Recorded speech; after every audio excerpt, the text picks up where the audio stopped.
in essence, this whole company could be run by our CTO alone. So if we really wanted to be profitable, he could just like do it as a one-man show and make a lot of money. Hello and welcome back to Indie Bites, a podcast where I bring you stories of fellow indie hackers in 15 minutes or less. Today I'm joined by David Kofoed Wind, who is the co-founder and CEO of Eduflow, an education platform started in 2015 as Peergrade, which is a peer-to-peer feedback tool. David is unlike any indie hacker I've spoken to, as he's got a Ph.D. in machine learning, and he first went down the venture capital route. From then, he slowed down the growth of the business and now runs a sustainable, slow-growth 12-person tech business. In this episode, we talk about why he resonates with indie hackers, how he grew Peergrade and sold to universities, then eventually why he decided to pivot his current project. Oh, and what's it like running a small tech company with a PhD? Before we get into this chat with David, let me tell you about what happened this weekend. On Saturday, I packed my bags and I got the train into London to co-work with my indie hacker friends in London at Ramen Club. I had an awesome time catching up with my friends and got a ton of stuff done. Now, despite having loads of freedom to work whenever I want, I do sometimes miss that sense of community I got from being part of a company and being in an office. But that gap is filled by the Ramen Club community, which has been a long-time sponsor and supporter of Indie Bites. So if you sometimes miss that community spirit and being part of something, join us at Ramen Club, the community for you to get to ramen profitable and beyond. It is paid, but you get a ton of benefits, such as an in-house fractional CFO, discounts on popular SaaS software, an active but not too busy Slack group, and weekly online co-working. Head to ramenclub.so and use code IndieBites to save some money. Anyway, let's get into this conversation with David. If you want the full 40-minute conversation, it's available on the Indie Feast membership, where there's a link in the show notes. David, welcome to the podcast. How are you? Thank you. I'm very well. Now, you're different to anyone else I've spoken to. You've got a PhD and you're a founder.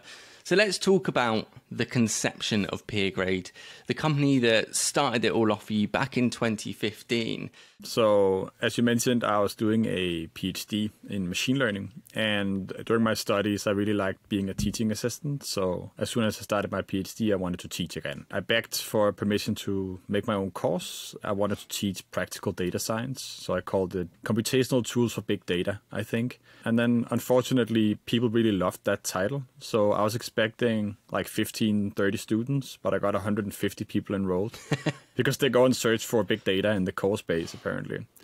So I had this massive amount of students suddenly. I had a few months to get the course ready, and there was just no way to grade all these people every week. So I thought, okay, I'm a technical person. I could build a solution for this, right? I'll build a peer review system where they can grade each other. So I sat down, I started coding on this thing. I called it Peergrade. And the idea was that students would submit their weekly assignments and then they would grade each other. And I would save a lot of time and they would learn a lot by giving each other feedback. And then it turned into a business because my supervisor is kind of an entrepreneurial guy. He found out about this and he was like, this is a great idea, David. We're going to sell this to the department. And I said, I don't know what you mean. Like, I built this during work. It's just for me. I have another thing I'm doing right now, like a PhD, for example. But he was very stubborn. So he dragged me by the hand up to the department head and said, David is here to sell you something. I pitched what it was. He asked what it cost. I said $1,000, I guess, per course. And that's a good deal, right? So he took it. And now I'd sold 2 licenses for $2,000. I had a course to run and a product to build, and I had to make a company to send that invoice. So that's how Peergrade came to be a company originally. So why did you do a PhD? I don't think I've ever spoken to like a founder that has one. Yeah, it's a good question. I'm not stupid, right? I'm one of those PhD students that's not the best at researching, but I'm good at like starting projects and getting involved in things. So it's pretty easy to get a PhD at that point. After I finished my master's degree, I wanted to work in consulting. So I went and interviewed with McKinsey and BCG. But after all the interviews, both of them rejected me. They said that I wasn't good enough at math, which was surprising given that I was doing a PhD in math. And then that they didn't really believe that I wanted to be there, which I think was a more legitimate reason. So I had the PhD as a backup, and then I went in and did the PhD instead as like, I don't know what else to do. My mom will be proud. Let's do a PhD. So you had these first couple of customers. You've mainly built this product for yourself. How did you get the rest of them? And did you have any sort of pains with the product initially, with it not being good enough for these first few customers? Yeah, the product was pretty terrible, right? So we built it week by week. Luckily, we had 150 angry users that came to us every week and complained about all the problems. But they were forced to use it, right? So we got so much feedback during those first months of using the product. I was a customer. My supervisor was a customer. And then this was at a university with like 20 departments. So I could go to all the other offices in my department. I could go to all the other departments and say, hey, I have a tool that will make your students smarter and you don't have to grade. So I just went door to door basically at my own university. And then I started going to other university departments around the country and so on. What were some of the growing pains you had while you were doing this? Because like looking back on it 7 years ago, thinking, oh, wow, you just repeated the same process, right? Did you have any problems there? Yeah, overall it was kind of easy, but it was also very slow. So some of these deals took years to materialize, right? So like it was just too slow for me long term, but it was not complicated. It was just slow. Yeah, slow. Fair enough. So what did you do to try and speed up that growth? Well, so we raised some money about a year after we started from some angel investors in Denmark because we wanted to see... We're trying to build a startup, right? And that's what you're supposed to do if you do a startup, I guess. So we raised some money. We hired a few people to help build it and sell it. That was too early, honestly, to hire salespeople, but we didn't know that. And then we went freemium. And then we just allowed individual professors and teachers to use it in their courses. But then we would sell like institutional licenses with extra features to the universities. And that accelerated user growth a lot, of course, but it also further slowed down revenue growth, I think. So I would still have done it, but it did definitely like slow us down in terms of getting profitable. Mm-hmm. And at this point, what was your goal with Peergrade? Did you want to turn it into a big multi-million-pound startup? Yeah, back then we were like riding the startup wave and trying to be entrepreneurs, right? And we wanted to build a big company we could sell or go public or whatever you dream about. And how was doing all of this alongside the PhD? Yeah, I did a lot of like complicated things, right? So I went on leave for a year first, and then I went down to like half-time on my PhD, and then I got an agreement with the university to let me work part-time during my part-time or whatever on the product and the startup so I could finish my PhD, which I did. Mom was happy. And then it had kind of a little bit of an unfair advantage because when I sent cold sales emails back then, I didn't write the CEO of Peergrade, right? I would write PhD student at the DTU. So people really responded well to me being a PhD student and not a salesperson. That's interesting. I wonder how indies can take that for their own sales instead of putting it as a founder, CEO. What other unfair advantage can they use when they're reaching out to people? You don't have to be an official PhD student, I think. I think one of the things that worked for us was to lead with knowledge, right? So I didn't go and sell software because you can't go into a university as a software salesperson. I went in to present novel research and pedagogical insights about peer feedback. And then I did a 45-minute lunch presentation about peer feedback. And at the end of that, they were totally convinced that peer feedback was the thing. Now they just needed some software, which luckily I had with me, right? So this is actually very similar to what Arvid Kahl wrote about in his book, The Embedded Entrepreneur, which is this notion that you as an entrepreneur embed yourself in a community, you become part of a community in the niche that you have a product for, and you don't just sell it as a product. You start to engage in the community, and that's exactly what you did as a PhD student at the university. You weren't solely out there to sell your product, you wanted to be part of the community teaching this stuff.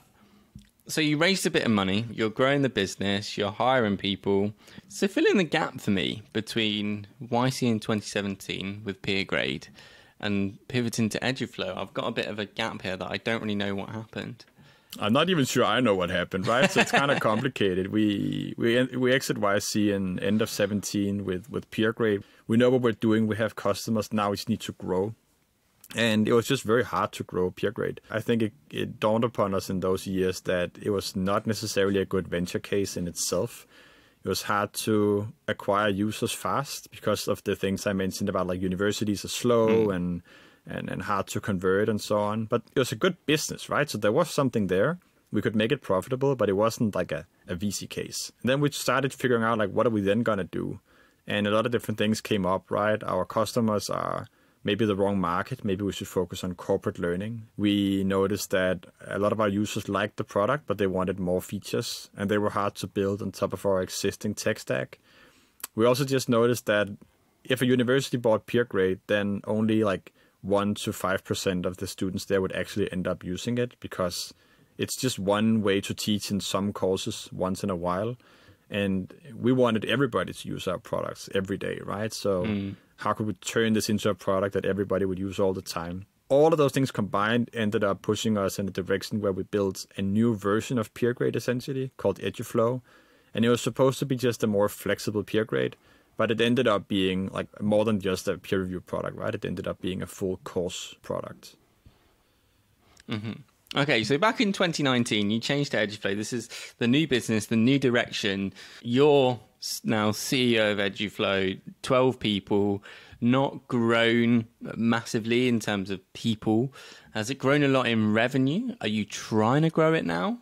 So we've become properly profitable at this point, right? So like, we're not going to die. We don't need funding. We have the team that we like to have. I think we could hire more people and do more things, but I don't necessarily think we know exactly what we would want to do more of right now that would be worth it. Software companies are kind of nice, right? In essence, this whole company could be run by our CTO alone. He's the only guy who can both like talk to the accountants and restart the servers. So if we really wanted to be profitable, he could just like do it as a one-man show and make a lot of money. So the people we have today is all to like grow the company and make it into a nice place to work. And 12 people is just really good, right? I really like the people we have. We can all sit around one table and have fun. We know each other very well. So it's also turned into a company where we want to grow. We want to be big, but not at all costs, right? We're not willing to strap ourselves hard and take a big VC round and then hire 100 people to make this into a $100 million company. Then I would rather make it into a $50 million company or a $10 million company with 12 people. That would make me happy enough. Yeah. So how are you growing at the moment? We're doing pretty well. We don't have like exponential growth. We have more like good linear growth. We're doing quite well in terms of marketing as well. We don't really spend money on ads or anything. Most of our marketing is word of mouth or kind of other interesting marketing tricks we've kind of built over time. It works out quite nicely for us, and we try to keep the team very lean. So after 12 people, there's an 8-person product team, and then we're 4 people not working on product, right? So I manage all sales myself, basically. We have 1 customer success person, 1 marketing person, and 1 finance person. I think that's a smart solution. I like that approach to it. I asked you this before, David, about you as a founder, and people listening might be thinking, this guy's not an indie hacker. He's raised money. He's been doing his company for 7 years. He's a seasoned founder. Why do you resonate so much with this indie market? Because you messaged me first, and that's how we got chatting. It's a good question. I think it's a slippery slope, right? If you listen to startup advice from big companies like Stripe and Airbnb, they're going to talk about like building scalable culture, and they're going to talk about OKR management and so on. And if you're a 12-person company, you're much closer to being a 1-person company than being a 5,000-person company. You do not need any of those crazy practices that they have in place. A lot of these big companies already won. And now it's just going to be a survivorship bias of like everything they do, they would have succeeded without a lot of that.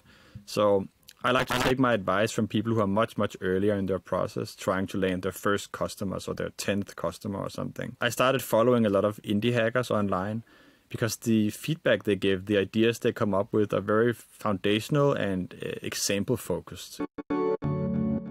Okay, David, thank you so much for joining me and telling the story. I end every episode on 3 recommendations: a book, a podcast, and an indie hacker. So book Rework by the people from Basecamp. I really liked that book. I read it, and then it was so good that I just read it immediately again in the same sitting. It's very short and to the point.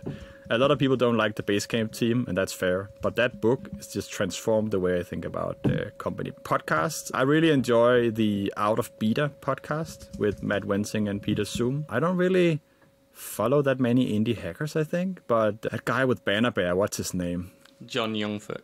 Yeah, he's good. He's definitely successful, and he's also transitioning out of the solopreneur thing. So that's interesting to follow as well. David, thank you so much for joining me. Yeah, it was a pleasure. Thanks. Thank you for listening to this episode of Indie Bites. I hope you enjoyed hearing David's story of running a company with a PhD. Now, if you like this episode and would like to have your podcast edited in the same style or know someone who has a podcast that needs some editing help, I run a podcast editing service called PodPanda, and I'd love to offer my assistance. Drop me a DM on Twitter or check out PodPanda in the show notes. That's all from me. See you next week.